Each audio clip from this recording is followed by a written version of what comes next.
The Vikings hand Niners their second straight loss, 22-17. Brock Purdy, 21 of 30, 272, 1 touchdown, 2 picks. Kirk Cousins, 35 of 45, 378, 2 touchdowns, 1 pick. Jordan Addison had a night when Justin Jefferson was out nursing that hamstring injury. He had 7 catches, a buck 23, and 2 touches. What was one of your big takeaways from tonight's game, Ocho? My biggest takeaway from tonight's game, I said it before the game even started. I tweeted out, I said, Jordan Addison and Hockenson have to have a day. They got to have a day. As long as Brian Flores and his defense did what they needed to do, they did just that. McCaffrey, well into the third quarter, didn't have over 3 yards of carry. They stifle Kittles until I think maybe late in the third quarter he had an over route. That was his longest catch of the day. The defense did their job. 2 interceptions, but offensively, I think the most important thing on why the Vikings won the game, of course they scored, but on third down, they were above 70% well into the fourth quarter on third down. Being able to get those first downs and keep those drives going and score points is one of the reasons why they won the game outside of the defense playing some goddamn good football. Yeah, the 49ers could not get off the field on third down. And that's when you lose the game because you give them 3 more cracks at you. You do a great job. You can stop them on first down. You stop them on second down. And you're like, okay, we're 1 down away from getting off the field, giving our offense an opportunity to get back. And they could not get off the field on third down. But it seems like to me, Brian Flores, what he went into this game said, you know what? Christian McCaffrey's not running this football. We want the elite Brock Purdy. We want the ball in his hands, and we want him to throw the ball. And, they got that swing pass to McCaffrey. They caught him in a blitz on the backside. They swing it out. The wide receivers do a great job of blocking. Murphy got to make that tackle, man. Murphy playing around. He got to make that tackle, man. But what did you take away? I'm looking at defenses and the way they're going to approach the 49ers, especially with no Debo and Trent, because I thought they did a great job of protecting considering Trent wasn't in there. But they shut down McCaffrey and the run game and put the ball in Brock Purdy's hands and says, we don't believe you can beat us. Right. I think, well, you know what? Not only did they believe that he couldn't beat us, they did a great job, obviously, of stopping the game, but the secondary played really well as well, played really good as well. Being able to stop Kittles with Debo being out, obviously Trent Williams not being in there, they did a great job in the secondary. I'm not sure what defense Brian Flores ran tonight. I'm not sure what it was. They play a lot of man. That too. But what is that telling us? What is that telling us? Brandon Ayuk is out there. Are we saying that they can't get open against man?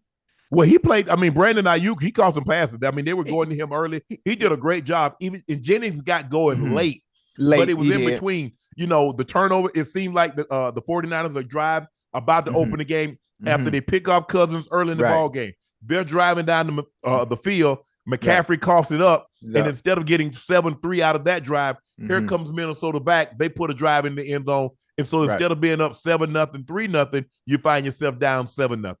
Yeah, and one of the balls sailed on Brock. I think it might have been a dig route. I think it might have been a dig route. He was trying to throw it. Sailed a little bit, and once I can't remember his last name. What was his last name? I got the interception. Once he got that second one. I knew. I had a feeling he was going to throw a pick, because whenever you put the ball in the quarterback's hands and you have to score at that point defensively, you can cheat a little bit. Because they got to inch their way down the football field and not just take one huge chunk. Right. But when you look at it, you could tell early on that the ball was sailing on him. He threw one early to Kittle and got Kittle hit in the groin. So the ball was sailing on him early. And so it felt like, you know what? It might be a problem tonight, him being able to control the football. I'm surprised considering their work. They are indoors and there is no element that's in play. You got a 72-degree controlled environment. So I thought he would have better control of the football than what he showed. But give the Minnesota Vikings credit, their defense. And how about Cousins? 35 of 45, 378, 2 touchdowns, 1 pick, and playing well in a primetime game. With no Justin Jefferson. No JJ. We know we beat him up when he plays bad. Prime time, Thursday night, Sunday night, Monday night. But tonight, he was the elite. main reason. Elite? He was the main reason. Can we call him elite? For tonight? I'm just asking you based on, listen, numbers don't lie. Numbers don't lie. Ocho, but we got to stop. So if a guy has a good game, he's right. elite. If he plays bad, he's a bad. Can we? I'm just asking.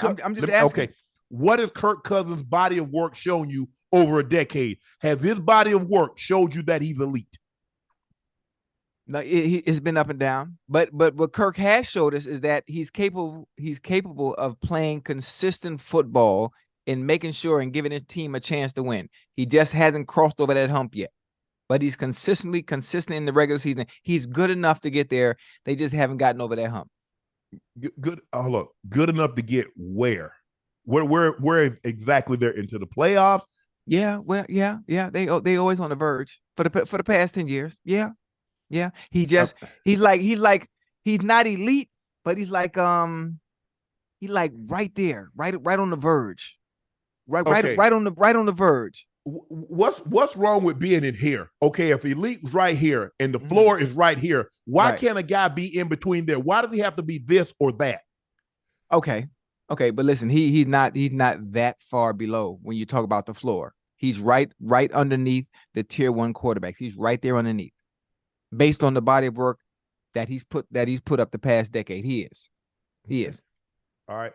49ers had 3 turnovers in their first 6 games. They had 3 turnovers tonight. And remember, when a team is down some of their best players, if you're a better football team and you turn the ball over, either you go down to their level or you raise them up to your level. One of the two, whichever one you choose to do. But that's what you do when you turn the ball over. But give Minnesota credit because they turned the ball over also, and they still found a way to win this ball game. One of the things that they were able to stop, and there was no sign of, brother Nick Bosa. No, they didn't really get pressure. I thought they would do a better job of pressuring. Yeah, I would have thought they would have. And the fact that Kirk Cousins was able to sit in the pocket with bodies around him and facilitate the ball at will was amazing to see. And the funny thing about it, this entire week of football has been weird. Would you consider this an upset? Yes, absolutely. The Niners were a 7-point favorite. Not only were the Niners a 7-point favorite, the Patriots beat the Bills. The Steelers beat the Rams. Obviously, and the Vikings just now beating the 49ers. Who would ever thought? I know a lot of people, a lot of gambling and betting people are upset at the slate of games that happened this week. Well, this is one thing after watching Kirk Cousins through the years. We know that you got to pressure him. If you and this is what, look, this is not earth-shattering news. I'm not interrupting your normally scheduled programming, telling you something you didn't know. Most quarterbacks, when you punch them in their mouth, whether you talk about the greats, Montana, Brady, Manning, Elway, whomever, when you pressure them, you greatly reduce their success rate. Right. But Kirk Cousins, we know, is even magnified because those elite guys, sometimes when you pressure them, they still will look down the barrel and make a throw. But we've seen Cousins over the years, he kind of folds, he succumbs to a lot of that pressure. But tonight, they didn't get pressure on him, and his stat line shows that they didn't get pressure on him. 35 of 45, 378, 2 touchdowns and a pick. So, in this division, do you think the Vikings can give the Lions trouble? Because I think the Lions, even though they lost handedly yesterday to the Ravens, I still believe that this is the Lions division to lose. I think it is still the Lions division. The Lions are playing really good football right now, and I think even though they're coming off of a loss, they're going to respond extremely well in their next game. The Vikings without Justin Jefferson aren't beating the Lions, and I think even with Justin Jefferson coming back and them having to work him back in slowly, even though he's coming off an injury, I think it's too much ground to make up to actually unseat the Lions and winning that division. Too much ground to make up.